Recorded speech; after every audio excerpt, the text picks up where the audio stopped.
తిరుమలలో దివ్య వైకుంఠ అనుభూతి.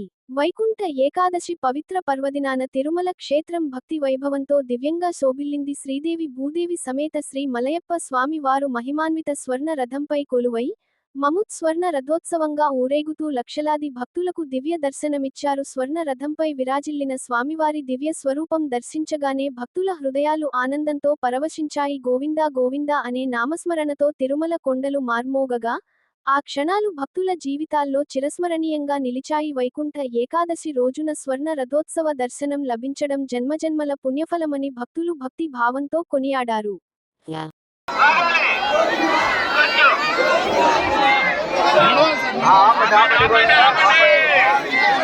స్వామివారి హారతి ఉంది. భక్తులందరూ కూడా హారతి తీసుకుని కాసేపు సేవ చేయండి, తర్వాత బయలుదేరు.